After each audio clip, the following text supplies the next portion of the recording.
बता दें कि गृह मंत्रालय की एक अहम बैठक हो रही है। उत्तर प्रदेश गृह मंत्रालय की अहम बैठक हो रही है कि सिचुएशन किसी भी तरीके से आउट ऑफ कंट्रोल ना हो, उसको लेकर बाकायदा स्ट्रेटजी बनाई जा रही है। और इससे भी समझिए कि मुख्तार अंसारी का जो साम्राज्य था, जो आतंक की दुनिया का जो वो साम्राज्य अपना खड़ा किया था, उसने सिर्फ उत्तर प्रदेश ही नहीं बल्कि 4 राज्यों में मुख्तार अंसारी ने अपने पैर फैलाए थे। और ये तस्वीरें आप सीतापुर की देख लीजिए, जहां पर लगातार पुलिसकर्मी पेट्रोलिंग कर रहे हैं, सिचुएशन किसी भी तरीके से ना बिगड़ने पाए। सोशल मीडिया पर भी पैनी नजर रखी जा रही है।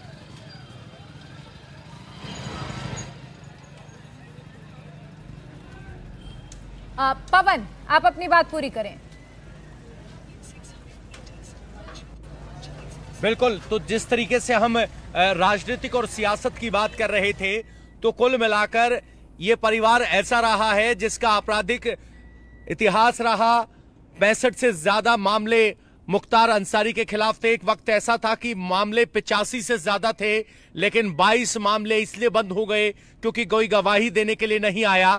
इसके बावजूद इसके परिवार को राजनीतिक तौर पर विधायक सांसद की टिकट देने में किसी राजनीतिक पार्टी ने कोई गुरेज नहीं किया। और गाजीपुर में 2019 के चुनाव अगर आप देखेंगे तो काम करने के बावजूद यहां वो चुनाव हार गए। और स्थिति ये रही और पवन, इससे भी समझा जा सकता है जो शख्स जेल में रहते हुए 3 चुनाव जीत ले, उसका प्रभाव कितना बड़ा होगा, ये समझा जा सकता है। रुचि, 65 से ज्यादा मुकदमे दर्ज हो, 2 मामलों में उम्र कैद की सजा हो, गवाह आना नहीं चाहते हो, उससे पहले उन्हें खत्म कर दिया जाता हो, समझा जा सकता है कि साम्राज्य कितना मजबूत और राजनीतिक प्रभाव भी कितना, जो रसूख कितना ज्यादा था। जी हाँ, बिल्कुल, जो राजनीतिक प्रभाव था उसका अंदाज़ा आप ये लगा सकती हैं कि 1988 में पहला मुकदमा हुआ और सज़ा जाके 2022 में हो। ये तो कोई आम आदमी के साथ नहीं हो सकता कि अगर 1988 में मर्डर का मुकदमा हो और इतने साल लग जाएं सज़ा के, तो ये नहीं हो सकता। तो जो दखल था सरकारों में मुख्तार अंसारी का, जिसकी भी सरकार आती थी, मुख्तार अंसारी करीबी हो जाता था। और एक दौर उत्तर प्रदेश में था कि बहुमत की सरकार मायावती की भले 2007 में आई, फिर 2012 में अखिलेश यादव की बहुमत की सरकार आई। उसके पहले कई सरकारें आई कि पूरा बहुमत नहीं मिलता था, तो उनको जो निर्दलीय होते थे उनका भी समर्थन चाहिए होता था। तो इस सब का फायदा मुख्तार अंसारी ने उठाया और बड़ा माफिया बना। और आतंक तो आप समझ ही सकती हैं, जैसा मैंने बताया कि कृष्णानंद राय जो 2005 में जिनकी हत्या की गई थी, उनके साथ करीब 7 लोग और मारे गए थे। मुख्तार अंसारी पर इल्ज़ाम उसका लगा था और ऐसा कहा गया था कि कृष्णानंद राय जो बीजेपी के विधायक थे उस समय, 500 राउंड गोली मुख्तार अंसारी ने चलाई थी। 500 राउंड। अब 500 राउंड गोली चलाने का तो यही मतलब है ना कि आप आतंक एक अपना साबित करना चाहते हैं कि देखो मैं कितना बड़ा गुंडा हूँ। और दिन दहाड़े चलाई थी। कोई क्रिकेट मैच था, वो देख के कृष्णानंद राय अपने साथियों के साथ लौट रहे थे। जी, आप अपनी बात पूरी करें उससे पहले एक अपडेट अपने दर्शकों को दे देते हैं। मुख्तार के घर वाराणसी के डीआईजी गाजीपुर पहुंचे हैं। मुख्तार के घर पहुंचे डीआईजी ओपी सिंह। सिचुएशन ना बिगड़ने पाए, समर्थक किसी भी तरीके से उग्र ना हो जाएं, खुद डीआईजी अब मामले की निगरानी करने के लिए पहुंच गए हैं। बनारस के डीआईजी गाजीपुर पहुंचे हैं। मुख्तार के घर पर इस वक्त डीआईजी पहुंचे। ये तस्वीर देखिए, पूरे सेफ्टी गियर्स के साथ, पूरे बलवे के साथ वहां पर पुलिस की अलग अलग कंपनियां तैनात कर दी गई हैं। और ये तस्वीरें मुख्तार अंसारी के घर के बाहर की। सबसे पहले इंडिया टीवी आपको ये सुपर एक्सक्लूसिव तस्वीरें दिखा रहा है। देखिए, जहां पर मुख्तार अंसारी के घर के बाहर समर्थकों का हुजूम उमड़ पड़ा है। खुद डीआईजी मौके पर जा रहे हैं, ओपी सिंह मौके पर पहुंच गए हैं ताकि सिचुएशन ना बिगड़ने पाए। नारेबाजी हो रही है। खुद मुख्तार अंसारी के भतीजे जो कि मौजूदा विधायक है, वो समझाइश दे रहे हैं समर्थकों को कि लोग अपने घर जाएं, सुबह अपडेट कराया जाएगा। पेट्रोलिंग इलाके में की जा रही है।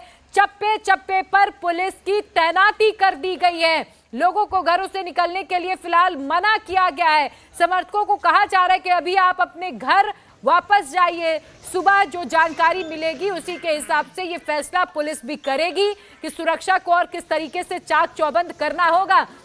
लेकिन देखिए पूरे बलवे के साथ पुलिस का मौजूद होना रुचि ये बताता है कि किसी भी तरीके से रिस्क यूपी पुलिस लेना ही नहीं चाहती है।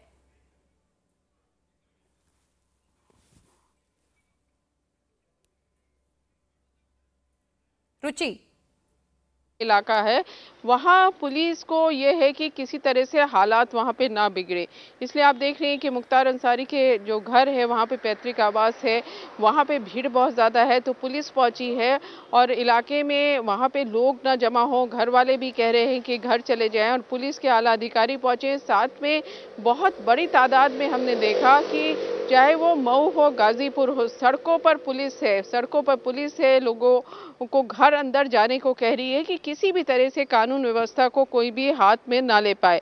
अब मुख्तार अंसारी का अंतिम संस्कार कल होगा, तो वहाँ भी बहुत सिक्योरिटी जो मीटिंग हुई है, मुख्यमंत्री योगी आदित्यनाथ ने निर्देश दिया है कि किसी भी तरह का कानून व्यवस्था की कोई भी हालत वो ना बिगड़े, तो इसके लिए पूरे इंतजाम किए जाएं, पुलिस तैनात की जाए। जहाँ भी इस तरह के वो आए मैसेज आए कि वहाँ लॉ एंड ऑर्डर कोई बिगाड़ सकता है, उनके ऊपर कड़ी नज़र रखी जाए। तो जो मुख्तार के गुर्गे हैं उनके ऊपर पुलिस ने अभी से नज़र रखनी शुरू कर दी है। सोशल मीडिया पे रखी जा रही है नज़र कि किसी तरह के हालात उत्तर प्रदेश में मुख्तार अंसारी की मौत के बाद ना बिगड़ पाए। जी विशाल, अगर आप मेरे साथ जुड़े हुए हैं, इस बात की जानकारी अगर दे पाएं कि फिलहाल बांदा में ताज़ा हालात क्या बने हुए हैं, क्योंकि बताया जा रहा है पीएससी की करीब 10 टीमें बांदा के लिए भी रवाना की गई हैं ताकि वहां भी सिचुएशन खराब ना हो। समर्थक धीरे धीरे बांदा मेडिकल कॉलेज के बाहर भी पहुंच रहे हैं।